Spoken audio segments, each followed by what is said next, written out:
اب وہ نہیں رکھیں گے تو کیا ہے، سزا بھی ملنی ہے، ظاہر ہے واجب چھوڑیں گے تو اس کے لیے عطاف ہے، لیکن رکھ لیں گے تو کوئی ثواب تو ہے ہی نہیں کیونکہ واجب ہے، تو آپ گھبرا جائیں گے اتنی مشکل سے تم روزے رکھتے ہیں، ثواب بھی مولانا صاحب نہیں ہے، تو واجب ہے، واجب تو ادا کرنا ہے آپ نے، چاہے جیسے بھی ہو، سانس لینا واجب ہے، آپ روک دیں کیا ہوگا،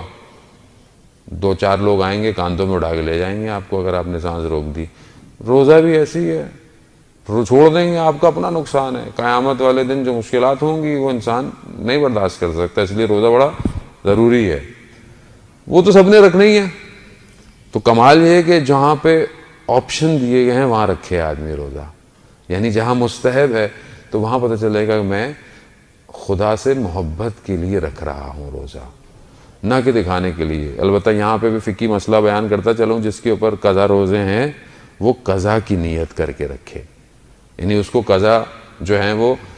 جو انسان سے ہو جاتے ہیں، انسان سے قضا روزے، انسان مسافرت میں ہے یا انسان جب بلوغت پہ تو بہت پہلے آ جاتا ہے، لیکن شاید انسان کو اس تک بہت زیادہ ہوش نہ ہو یا بہت زیادہ متوجہ نہ ہو، تو ہو سکتا ہے روزے چھوڑ گئے ہوں، یا ہو سکتا ہے کچھ روزے رکھے ہوں پتہ ہی نہ ہو کہ روزے تو باطل ہو چکے تھے۔ بہت سارے مسائل جوانوں کے ایسے ہیں جنہیں پتہ نہیں ہے، انہوں نے روزے تو رکھ دیے لیکن روزہ نہیں تھا وہ، تو اس طرح کے مسائل ہیں، تو شرمانا نہیں چاہیے پوچھنے سے۔ آن لائن سوال جوابات ہیں، اگر آپ شرماتے رہے اور آپ ایک عمل غلط کرتے رہے تو قیامت تک آپ ہی کے لیے مشکلات ہیں،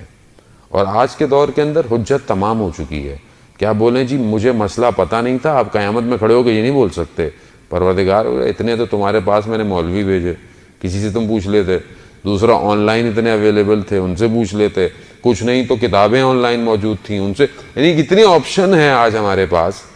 کچھ نہیں تو یوٹیوب پہ لکھ دیں احکام، وہ آپ کی پوری تصویر اور ساری احکام آ جائے گی۔ تو بہرحال میری گزارش ہے کہ ہم اپنے وضوؤں کو صحیح کر لیں۔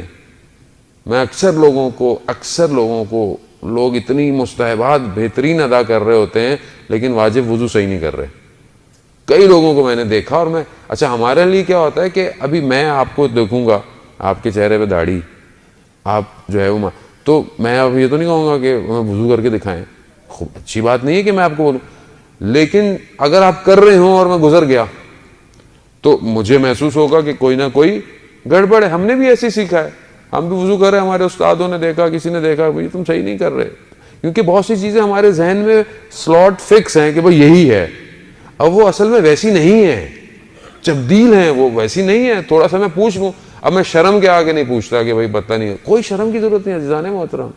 جس نے کی شرم اس کے پھوٹے کرم، شرم کرنا ہی نہیں چاہیے، اور وہ بھی احکام کے معاملے میں، دین کے معاملے میں شرم نہیں کریں۔ قیامت والے دن پھر کیا کرے گا آدمی، کھڑا ہوا ہوگا خدا کی بارگاہ میں، وہاں بولتے کاش پوچھ ہی لیتا میں، کون سی کو میری انسلٹ ہو جانی تھی۔ عزیزان محترم، غسل، وضو، قرت، خاص طور پہ تلفظ، مخارج، جو صورتیں انسان قرآن میں پڑھتا ہے اس کے مخارج انسان کروا لے۔ آپ تو ماشاءاللہ عربی معاشرے میں رہتے ہیں، یہاں پہ کتنے آپ کے لوکل عربی دو بندہ انسان ان کے سامنے پڑھ رہے کہ بھئی میں سورہ حمد پڑھ رہا ہوں، کیا یہ صحیح پڑھ رہا ہوں کہ نہیں پڑھ رہا؟ کچھ حروف تو ہیں کہ جن کو مخارج سے صحیح طرح ادا کرنا، اور یہ ضروری ہے، یہ واجبات میں سے، یہ ہم سے ہو نہیں رہے ہوتے، اور ہم مولانا صاحب یہ وظیفہ دے دیں، یہ عمل دے دیں، 40 دن یہ پڑھ لیں، وہ پڑھ لیں، یہ کر لیں۔ عزیزان نا، جہاں واجبات مشکل میں ہوں، مستحبات کا درخت کہاں لگائیں گے؟ زمین ہی نہیں ہے۔ میں نے پہلے بھی عرض کیا تھا، آیت اللہ خوئی رحمۃ اللہ علیہ کہ آپ کی صلوات ان کے درجات میں اضافہ فرمائے، اللہم صلی علی محمد وعلی۔ آیت اللہ خوئی فرماتے ہیں کہ واجبات زمین ہے، مستحبات اس میں جو کاشت کیا جائے گا وہ بیج ہیں۔ جب زمین ہی نہیں ہے تو آپ بیج جتنے بھی ڈالتے رہیے، کہاں ڈالیں گے آپ بیج؟ تو اپنے واجبات کو بہتر کیجئے، شرمائے مت۔ عمر کا کوئی بھی حصہ ہو، شرمانے کی ضرورت نہیں ہے عزیزان محترم، قبر کے اندر شرم نہیں جائے گی، عمل جائے گا۔ تو بہتر ہے کہ ہم اس کو صحیح کر لیں۔ بہت سے لوگوں کو میں نے دیکھا اور ان کے لیے بدی ہوا ہے، ہمارے لیے بھی ہوتا ہے کہ ہم کیا بتائیں، یہ باتیں بتانے کی ہیں، جبکہ اساتید ہمارے بہت اصرار کرتے ہیں کہ ممبر پہ جب بھی جاؤ ایک آدھ فقہی مسئلہ ضرور بتایا کرو تاکہ لوگ متوجہ ہوں اس کی طرف، لوگوں کو پتہ ہو۔ پاکستان، ہندوستان میں بہت ساری چیزیں اتنی غلط رائج ہیں معاشرے کے اندر، کہاں سے آئیں؟ وہ سب ایسے کرتے تھے، یہ کہاں سے آئی، وہ بھی ایسے کرتے تھے۔ اتنا بڑا ایک مسئلہ جب انسان بچہ دنیا میں پیدا ہوتا ہے، اس کے بعد جو ہے وہ خواتین کے ایام ہیں پاک ہونے کے۔ ہمارے معاشرے میں اسلام کی روح کے حساب سے، احادیث اور فقہ کے حساب سے 11 دن جو ہے وہ اس کے بعد نفاس پاک ہو جاتا ہے، اور پھر الگ الگ ہیں۔ ہمارے ہاں 40 دن تک اکثر جگہوں پہ، اور انہوں نے قرآن کو ہاتھ نہیں لگانا، 40 دن تک اس چارپائی سے نہیں ہٹنا۔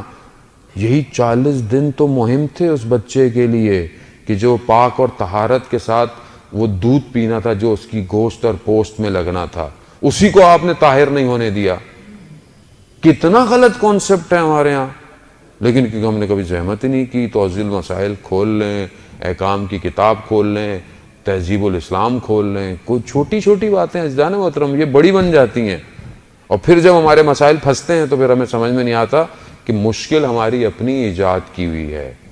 مشکل پروردگار کی طرف سے کوئی نہیں ہے۔ اتنی زحمت کی ہے عباس کلینی اور اتنے بڑے بڑے علماء نے عزیزان محترم، گاؤں گاؤں دیہات دیہات جا کر حدیثوں کو جمع کیا اور اصول کافی لکھی ہے۔ ہم نے کتنی زحمت کی ہے آج تک کہ ہم تھوڑی سی اپنی ہدایت کے لیے، کون کہہ رہا ہے کہ آپ ساری پڑھیں، سارے چیپٹر